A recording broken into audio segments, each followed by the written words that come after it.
नमस्कार, मैं हूं अनिल शर्मा और आप देख रहे हैं अनिल शर्मा ऑफिशियल उरई निचोड़। मित्रों, आज हम जो चर्चा करने जा रहे हैं तो डॉक्टर कुमार विश्वास पर करने जा रहे हैं।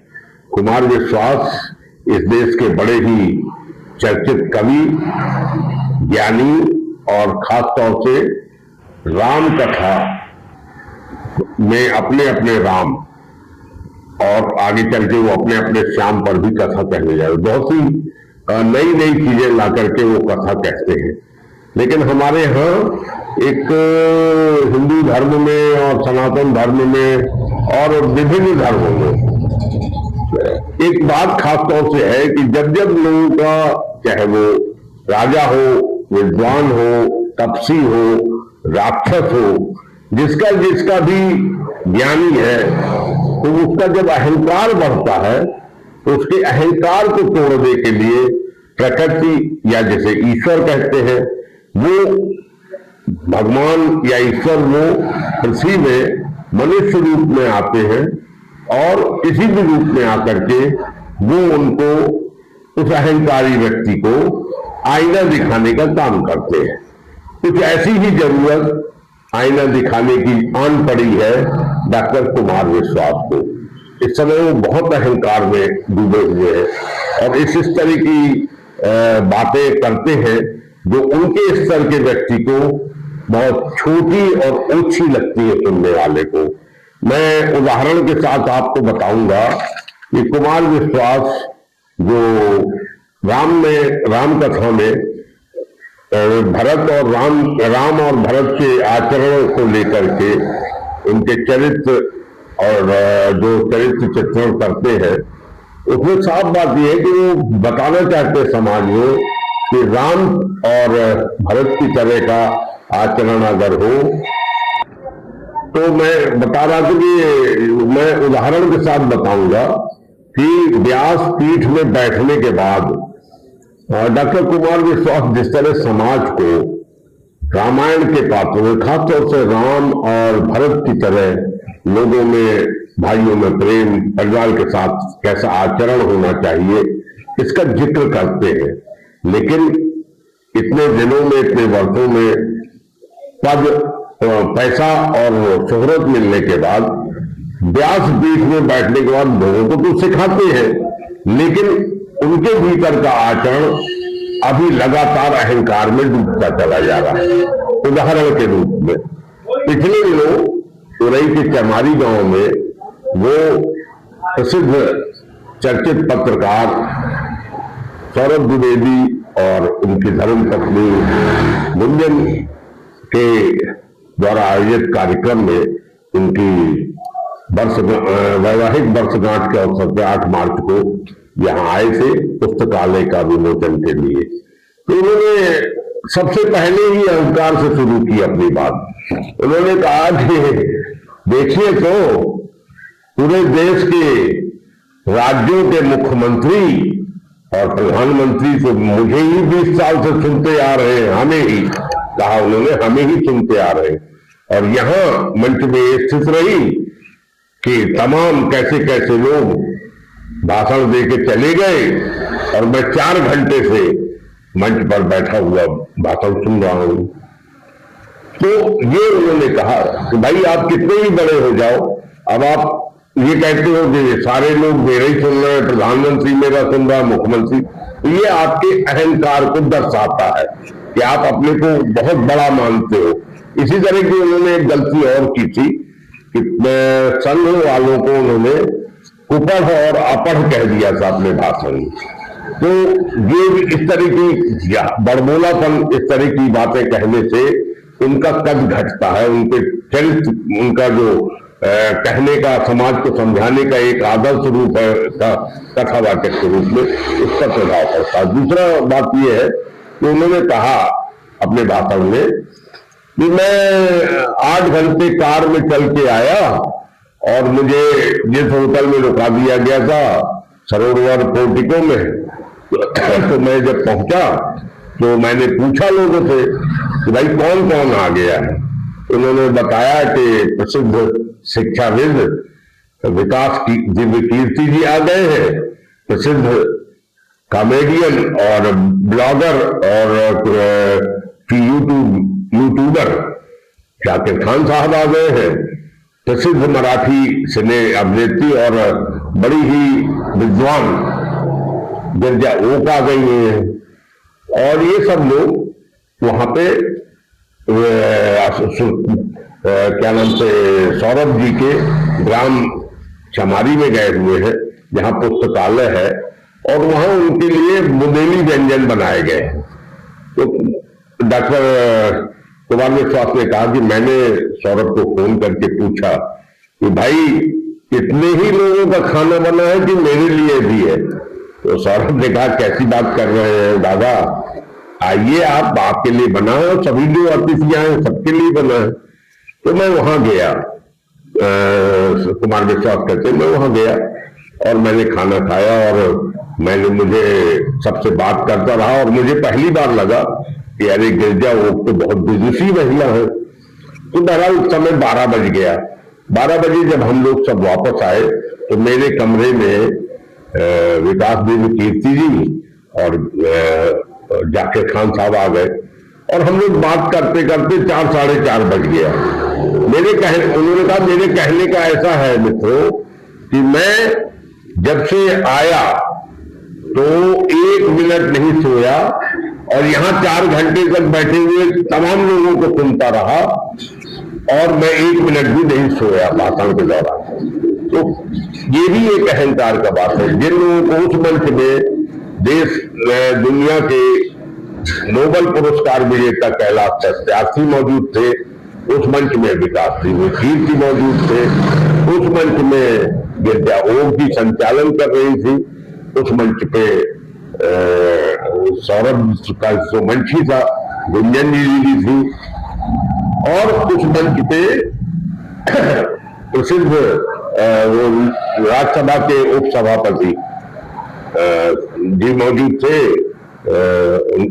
और उसके अलावा पूर्व चुनाव आयुक्त, मुख्य चुनाव आयुक्त अशोक जी भी मौजूद थे। तो इस तरह से पूरे मंच में, और उस मंच में उप मुख्यमंत्री ब्रजेश पाठक भी मौजूद थे, और तो इस तरह से मंच में उस मंच को उन्होंने कहा प्रेम बड़ी अद्भुत बीमारी है, मनुष्य से हो जाए, किसी चेहरे से हो जाए, किसी काम से हो जाए, तो वो आपसे वो करवाता है जो कोई नहीं करवा सकता। ये कोई जो तुमने ताली बजाई है, कोई खुशी की नहीं है। मुझे सौरभ से प्रेम है और आज उसने मुझसे वो करवाया है जो कोई भारत में नहीं करवा सकता, और वो ये कि मैं बैठकर 4 घंटे दूसरों को सुनूं। सौभाग्य से इस देश में समस्त मुख्यमंत्री भी, प्रधानमंत्री जी भी, जो भी सुनता है पिछले 20 साल से हमें ही सुनता है। लेकिन हे चमारी गांव वालों, आपने किसी अतिरिक्त गैया का दूध पिया है जो मुझ जैसे आदमी को फ्री में बुला के। ये मैंने इतने लोगों को, वो लोग नहीं थे, अगर आप सेलिब्रिटी थे तो वो भी सेलिब्रिटी थे। वहां उन्होंने एक घटिया बात कही जो ज्यादातर देश में वो कहते हैं कि भाई हे चमारी गांव के वासियों, तुमने किसी अतिरिक्त गैया का दूध पिया है। मैं पत्रकारों पर उतना विश्वास नहीं करता, विश्वसनीय नहीं मानता, लेकिन सौरभ चूंकि एक खाटी पत्रकार है और मेरे आत्मीय है, इसलिए मैं यहाँ फ्री में आया। और ये कहकर उन्होंने मंच में बैठे हुए बाकी बड़े बड़े विद्वानों को, बड़े बड़े सेलिब्रिटीज को अपमानित करने का काम किया, क्योंकि वो जो भी आए थे, चाहे वो सोनाली बिजली हो सिने स्टार, चाहे आयुक्त या वो हो राज्यसभा के उपसभापति हो हरवंश जी हो, जाकिर खान हो, ये सारे लोग तो उनकी मित्रता में ही आए थे। तो जब सब लोग फ्री में आए हैं तो आपको ये कहने की जरूरत क्या कि हे चमारी के वासियों, तुमने अतिरिक्त से गैया का दूध पिया है, मुझे फ्री में बुलाकर और इतने घंटे तक सुनवाया। यानी मैं पहले बोलता हूं, लोग मुझे सुनते हैं, ये अहंकार की बात उनकी नहीं। और इतना ही नहीं, उन्होंने एक और बात करी। हमारे एक मित्र है, उम्र में तो मुझसे छोटे हैं लेकिन पत्रकार बहुत बड़े हैं और विद्वान हैं। उनका नाम है हेमंत शर्मा। हेमंत शर्मा का जब 60 साल पूरे हुए तो काशी में एक पुस्तक का विमोचन हुआ। उस विमोचन में भी इनको बुलाया गया, तो वहां भी उन्होंने कहा कि मैं पत्रकारों को तो ज्यादा विश्वास नहीं करता, लेकिन घाटा तो होता ही है मेरा। मैं जब मुझे हेमंत शर्मा ने बुलाया तो मित्रता में मैं फ्री चला आया। बार बार फ्री की बात क्यों कर रहे हो आप? जब सारे लोग फ्री आ रहे हैं मित्रता में, तो आप कोई अनोखे आदमी हो क्या? और अगर तुम्हें पैसे के जाने का इतनी ही तकलीफ है तो मना कर देना चाहिए था, नहीं आना चाहिए था आपको। तीसरी एक और घटना है, एक झांसी के हैं, बहुत देश के चर्चित गजलकार हैं, उनका नाम है अर्जुन सिंह चांद। पिछले दिनों ये कवि सम्मेलन में क्या करते थे, लाखों का इनका पैकेज होता था, 3-4 अपनी पसंद के कवि और कवित्री ले जाते थे और मुखिया यही रहते थे, संचालन इन्हीं का रहता था और मेन कवि भी यही रहते थे। तो ये क्या करते हैं, दूसरे कवियों की कविता सुना। तो अर्जुन सिंह चांद का एक बहुत प्रसिद्ध गजल है, लश्कर भी तुम्हारा है, सरदार तुम्हारा है, तुम झूठ को सच लिख दो अखबार। लश्कर भी तुम्हारा है, क्या कहने, सरदार तुम्हारा है। लश्कर भी तुम्हारा है, सरदार तुम्हारा है, और तुम झूठ को सच लिख दो अखबार तुम्हारा है। कि लश्कर भी तुम्हारा है और सरदार तुम्हारा है, तुम झूठ को सच लिख दो अखबार तुम्हारा है। तो उन्होंने बिना अर्जुन सिंह का नाम, चांद का नाम लिए हुए इस रचना का पाठ कई जगह कर दिया। इस पर जब विरोध हुआ, अर्जुन सिंह ने विरोध किया, चांद ने किया, शफीकुर रहमान कश्ती ने किया, डॉक्टर जगदत्त त्रिपाठी ने किया, कई लोगों ने कहा कि आप जैसे व्यक्ति को, ये तो ठीक है कि आप दूसरे की कविताओं का उपयोग करो, लेकिन नैतिकता ये कहती है और बड़प्पन पत्रकार का कवि का कहता है कि आप उसका नाम का उल्लेख। इसके विरोध पत्र भी गए, व्हाट्सएप पे मैसेज भी गए, लेकिन इस सब के बावजूद उन्होंने कभी इस बात की क्षमा नहीं मांगी कि मैंने गलती से अर्जुन सिंह चांद का नाम नहीं लिया। तो ये जो चीजें हैं उनको ये बताती है कि उनके अंदर अहंकार कैसा बढ़ गया। अब जहां तक बात आती है, आप देखिए, जहां तक बात आती है मुख्यमंत्री ब्रजेश पाठक ने जब अपना भाषण शुरू किया तो उन्होंने सबसे पहले तारीफ की डॉक्टर कुमार विश्वास की। उन्होंने कहा कि वो युग कवि है, वो उनको सरस्वती मां का भरत पुत्र है, इस तरह के विशेषणों से करते हुए उन्होंने कहा। उन्होंने सिर्फ एक बात ये कही लोगों को, बच्चों को जगाने के लिए, नई पीढ़ी को, कि देखिए सरकारी नौकरी में एक डीएम को 1.25 लाख रुपए मिलता है, एसडीएम को लाख से कम मिलता है, कोतवाल को, दरोगा कोतवाल को 40-50 हजार रुपए मिलता है। लेकिन अगर आप प्राइवेट काम करते हो तो आप असीमित कमा सकते हो, जैसे कि डॉक्टर कुमार विश्वास है। और उन्होंने कहा कि हमें नौकरी पाने वाला नहीं, नौकरी देने वाला बनना चाहिए। उन्होंने 2-3 बार पूछा वहां पर उपस्थित हजारों श्रोताओं से, क्या तुम्हें पता है डॉक्टर कुमार बख्श कितना कमाते हैं, क्या तुम्हें पता है? लेकिन उन्होंने नहीं बताया।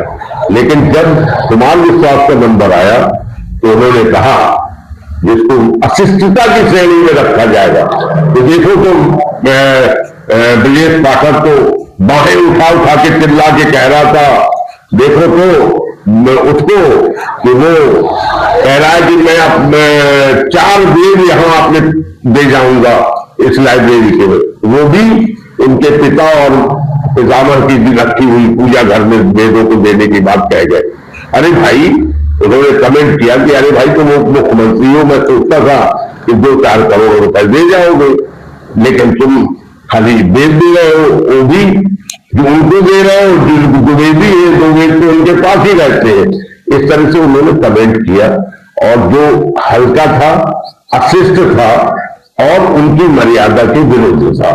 तो ये जो चीजें हैं, ये उनके कैरेक्टर को उनको करते हैं कुमार विश्वास को। ये बताते हैं कि उन्होंने जो कवि सम्मेलन उन्होंने लाखों रुपए के पैकेज के साथ जो कविता पाठ किया, लाखों रुपए के पैकेज के साथ जो वो राम कथा अपने अपने राम और आगे चल के अपने अपने राम कथा कहने वाले हैं, विद्वता में उनके कोई शक नहीं है, लेकिन उनका अहंकार बढ़ गया है। इसलिए प्रकृति को या ईश्वर को किसी रूप में उन्हें आईना जरूर दिखाना पड़ेगा ताकि उनका अहंकार खत्म हो और वे सरल और आम आदमी बन सके। बहुत बहुत धन्यवाद।